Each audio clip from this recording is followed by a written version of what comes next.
So, kung gusto nyo pong malaman kung paano ko na-achieve ang nails na ganito, ayan, just keep on watching!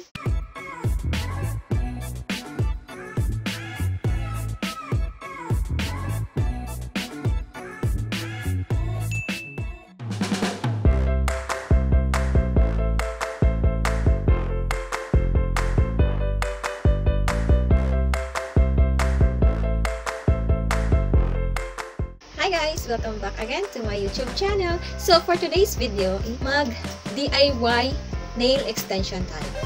Yes. So nabili ko lang ito sa Shopee. So for about for about 80 pesos lang. So ang yung laman niya is 100 pieces na siya yung mga nail extension. So kung back kayo sa channel ko, please click the subscribe button and click nyo na rin yung notification bell para updated kayo sa mga videos na i-upload ko. So, guys, ito. Meron ako ditong nabili. Ayan siya. Ito yung nabili ko na worth 80 pesos. So, tapos, meron tayo ditong nail file, mga cutics, colorless, tsaka yung glue. Ayan. So, yung glue na nabili ko is, ano lang siya, hindi ito siya individual. So, meron kasi ako may nakita dito na isang nail extension na may ganito siya. So, kinuha ko lang ito siya. So, let's start. So, first is kuha ako ng isang ganito. So, kailangan siyang sukat. Ganyan siya. Ayan. Kailangan siyang mag-fit sa kamay. Ayan. So, ito yung dapat siya. Ganyan siya dapat, guys. Ayan. So, gawa na ako ng ito isa. Tapos, dapat ganyan siya.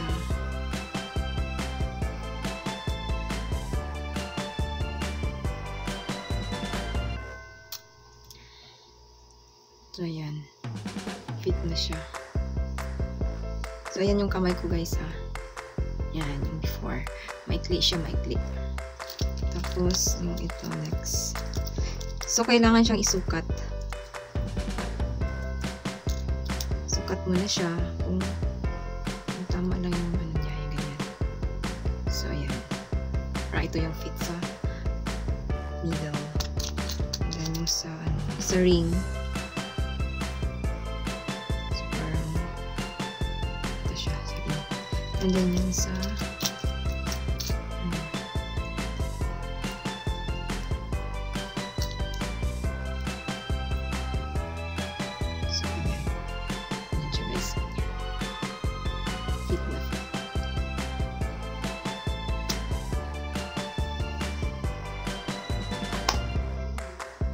So, let's start. Ito yung glue na gagamitin ko. So, open ko lang.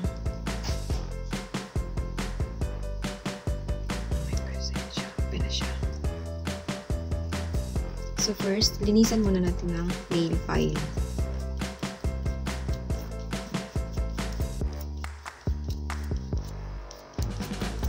Para maganda yung kapit ng ating nail extension.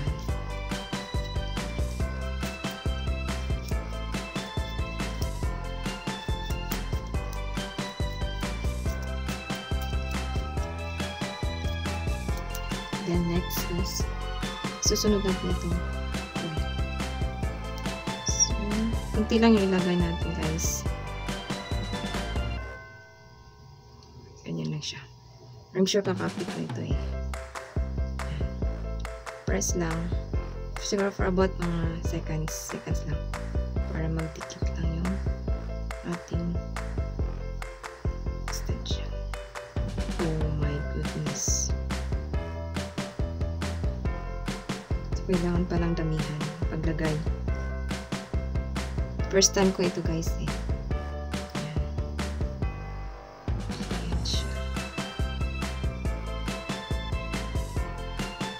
Press lang for about a second. For siguro mga 10 seconds. 1, 2, 3, 4, 5, 6, 7, 8, 9,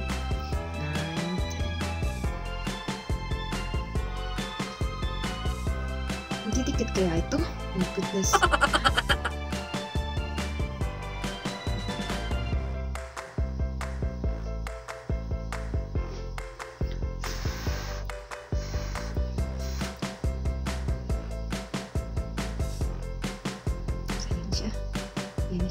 na. Tapos, yung next is ito. Ito yung next. Ito lang siyang mag-try. Ano kasi ako yung glue na hindi ako nakabili. Parang may brush.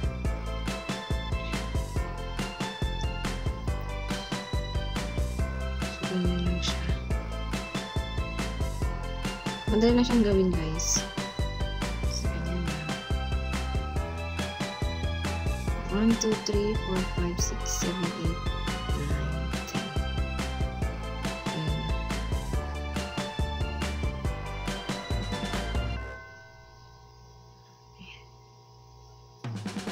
So, papalitan ko ito. Diba? So, yan. Move ko lang.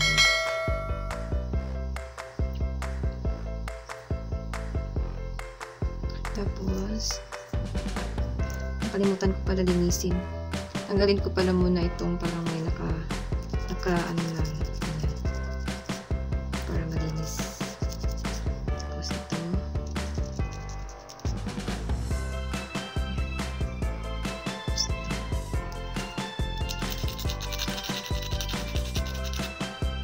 Tapos ito. Para malinis ito yan.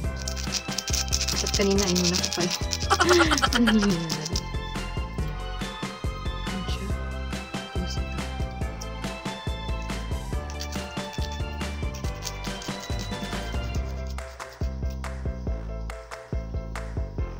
So yung next is ayan. Okay lang yan, nakausli. So yung next is ito.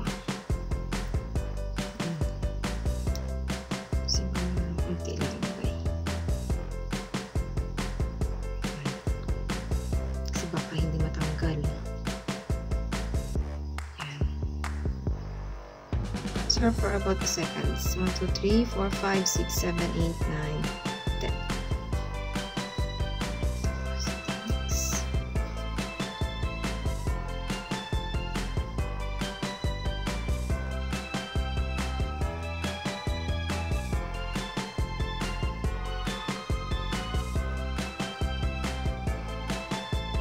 One, 2, 3, 4, 5, 6, 7, 8, 9, 10. 10 yung last. Linisin ko lang yung nakausli.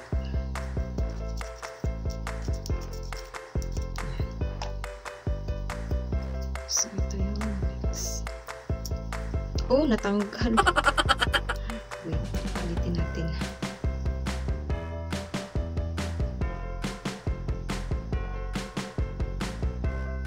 One, 2, 3, 4, 5, 6, 7, 8, 9, 10. So, make sure lang na hindi siya matanggal. Ayan. Hindi na siya matanggal. Okay. So, next is ito. Nabili ko na Q-Tix.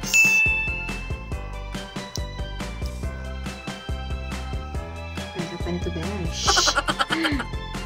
So, ganito yung pagod lang. Kailangan ko sa taas.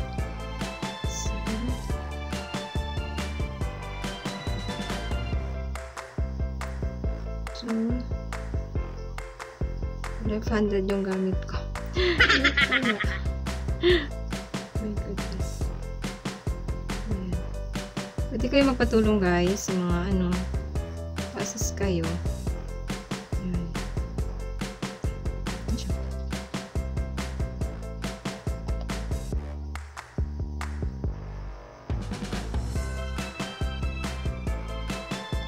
Hirap ang 500.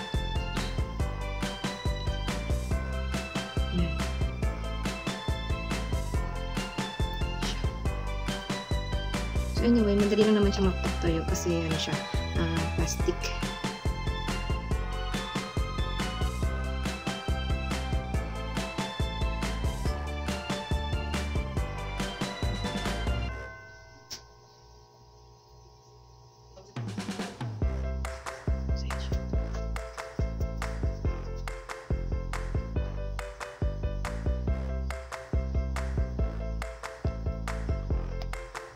Guys, yan siya. Yan, haba na ng nails ko. Yan. So, compare siya sa isang kamay. Yan. So, ayan na guys. Sa init po, madali lang yan siya matulog yan. Mas maganda kung white, kasi ito yung gusto-gusto kong kulay.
Haba.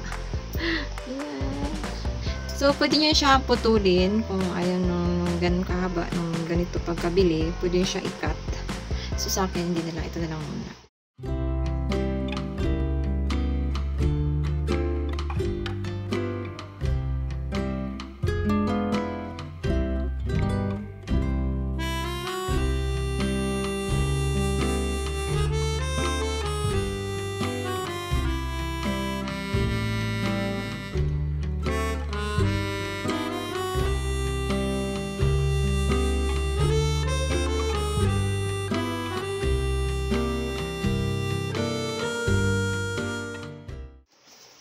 So guys, pag magtanggal kayo ng ng nail extension nyo, is ibabad nyo lang sa lukewarm water for about yung nakalagay dito is for about 10 to 15 minutes para matanggal. Huwag yung i-force nyo tanggalin. Dapat dahan-dahan lang siya pagtanggal. So dapat nakababad lang yun siya ganyan. Sa lukewarm water. Yan. Yan. So, hope you enjoyed this video. Don't forget to like, share, and subscribe to my channel. Maraming salamat. See you in my next vlog. Bye. Tara!